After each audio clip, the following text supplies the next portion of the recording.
All right. So this is the video I talked about I was going to make here. In the other one I just recorded about charity streams.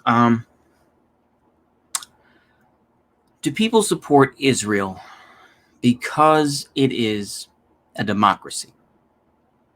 Now, Meir Kahane, of course, the infamous ultra-Zionist, ultra-Orthodox rabbi, who was allegedly the first victim of Al-Qaeda in New York, created the Jewish Defense League, created the party KAC. I think, I'm not trying to be funny. KACH. I could just say catch. I'm not sure. Anyway. But, and of course, who influenced Baruch Goldstein. I don't have to explain anymore. You can look his name up. Now, he said basically Israel has to choose between whether it is a Jewish state or it is a democracy. It cannot be both. This is the problem, isn't it? This is the problem. You cannot claim to be a place for all Jews of the world, but then also be a democracy. And there are many Orthodox Jews who say, nope, kick out all the Christians, kick out all the Muslims, get the hell out. This is the land only for Jews, only. And even then, we're going to have a bit of class warfare and a bit of, racial supremacy regardless. You want to talk about white supremacy, bring up, of course, the aspects of the Ashkenazi versus the Mizrahi versus the Sephardic Jews. But nobody wants to talk about that. Nobody wants to discuss that. Or the fact that, Jews from New York or whatever will go to Israel fairly easily, can live in relative safety and everything else and be perfectly okay. Once again, though, that's something that people don't want to talk about. The real meat of this video is this. If Israel is a democracy, and of course that's a very dubious thing to say the least, I think they have tried to play both sides as much as possible.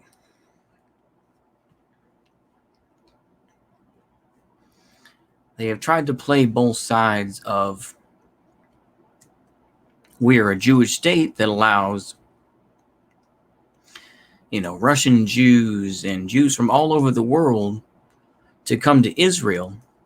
Of course, some are going to be treated better than others. It's kind of interesting. I remember watching this International Fellowship of Christians and Jews. They had the, donate money to this, and it was Rabbi Eckstein or something like that. Anyway, and it's ironic because they're like, these poor Russian Jews that fled the Soviet Union are now living in slums in Israel. It's like, wait a minute. I thought you were supposed to help people. Like, God, it just shows how full of crap they are. They just can't admit that they're that they're just worthless. But anyway, if Israel was like a hardcore, just outright, if you don't believe in Judaism, we're going to hang you type of stuff, then, like I said, would that really be better? I don't know. Or would it be treated the same way as Iran is treated? Like I say, it's interesting, of course, because people, of course, go back and forth. And Wignats have a point on this. I still hold this view, but the idea of, I'm going to be very specific here, are Ashkenazi Jews white? And I know Ashkenazi Jews are not all white. I know you can look at people like Gal Gadot and say, well, she doesn't look white, but she's Ashkenazi. But anyway, or Ashkenazim. But the thing is, though, in general, it's an interesting question. When they bring up white supremacy, this and that, and of course, they don't, of course, bring up the fact that I would assume most of the IDF mostly are Sephardic Sephardic Jews and Mizrahi Jews, I would assume. And most of the leadership are Ashkenazi, I would assume, like I say. And of course, you have, more specifically, Arabic Jews who serve in the military are probably the majority. But that's just me. Like I said, maybe I'm completely wrong on that. And if I am, I am. But the thing is that do they actually care about democracy?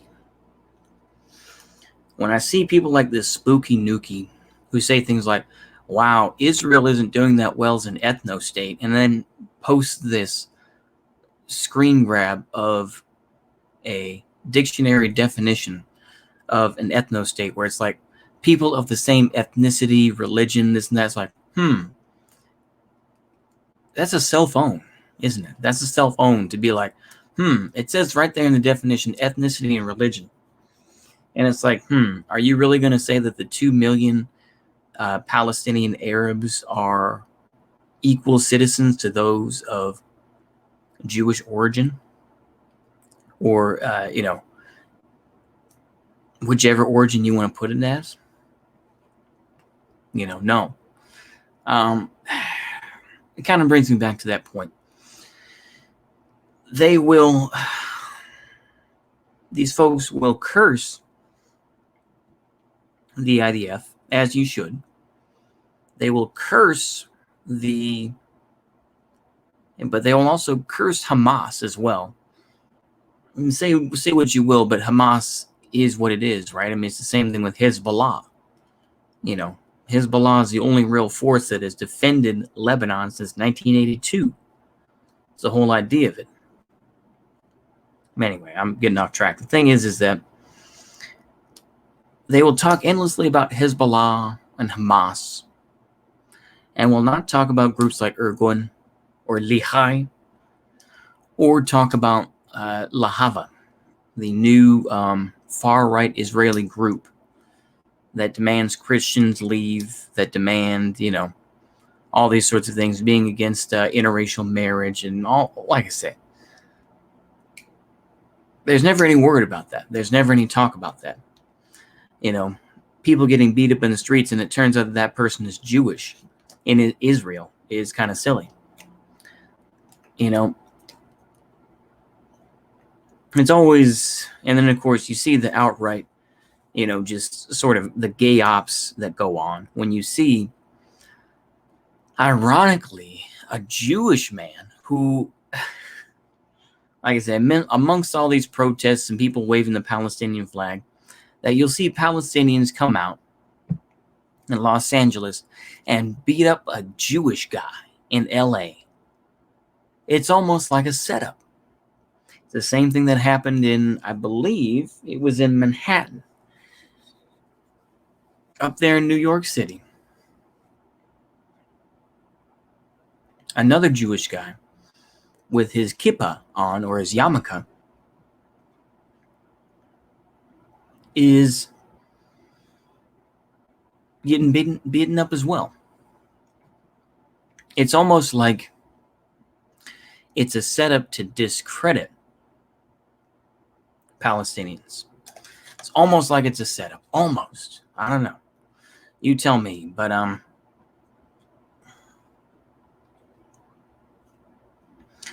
I don't get it, to be honest with you. I really don't.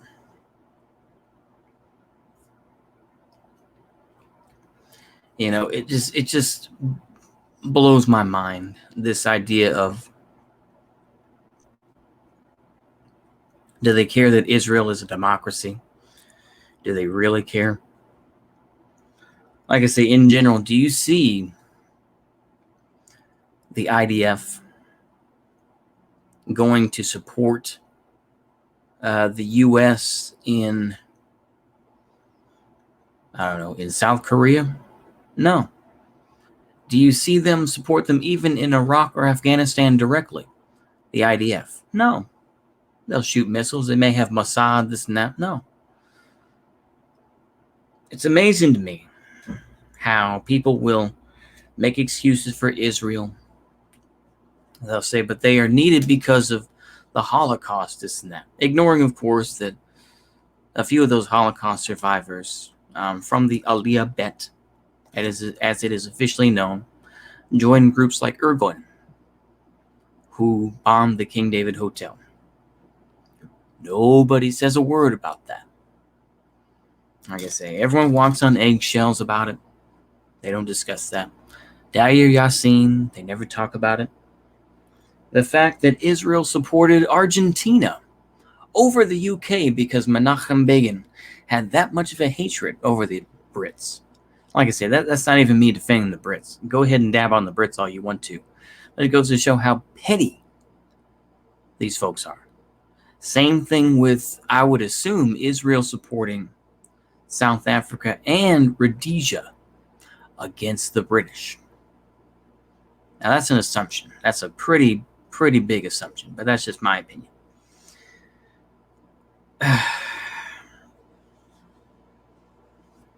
Israel does things purely in its own interest, as other states do. I get that. But the thing is, though, is that they at least give lip service to aid, this and that. What aid does Israel give to any other country? This is why I'll still believe that, you could say, oh, well, Israel is a puppet state of the U.S. and the British. It's like, yeah, there's evidence of that. But there's also evidence to show that Israel controls these other countries. You see it now with China. China wanting to step in between the Palestinians and the Israelis. They're not doing this out of the goodness of their heart because they feel sorry for the Palestinians. They don't care. China will simultaneously try to give support to Iran and then also support Israel. This is nothing new. It really isn't. China wants to take the role of the U.S. It's that simple. Now, like I say, do I say that's a bad thing? No, I just say it is what it is, right? Somebody else takes the crown. Somebody else takes the torch. The U.S. is clearly starting to keel over, and the torch is right there. They're just trying to hold up that torch. And China's coming along, and they're going to snatch it up. That's just how it is. I don't say that as a good thing or a bad thing. I just say it is what it is. But really think about that as the last point, though. What support does Israel give to the rest of the world in any practical way? Do they send doctors to other parts of the world? Not that I know of. Maybe they're part of Doctors Without Borders, a larger organization, but no. Do they send their military to the UN? To war-torn parts of the world? No. As far as I know, no. Does Mossad act in the interest purely of, do they do things purely in the sense of, oh, well, we need to help the world? Or do they do it in their own selfish interests? Well, I would say Mossad operates completely in the self-interest of Israel, pure and simple, and of revenge. Whether that is tracking down concentration camp survivors, whether that is tracking down Nazi collaborators, whether that is to track down the perpetrators of the Munich bombing in the 1970s, going all across the world to look for these folks, including killing an innocent man, I believe in Stockholm, Sweden, and not apologizing for it until the 1990s. Think on that. People will say all the time, oh, we don't hate the Jewish people. We just hate Palestine. Or, yeah, that's really, yeah. We just hate Israel. We just don't like the Zionists. And their arguments are so weak. Their arguments are so weak. And, when I hear this stuff where it's like, well, thank God for the, I'm glad that the Iron Dome works. So I'm glad that Iron Dome works. Why? Why? Because you want to play the centrist who's like, well, I'm glad that Israeli Jews aren't dying. That's centrism.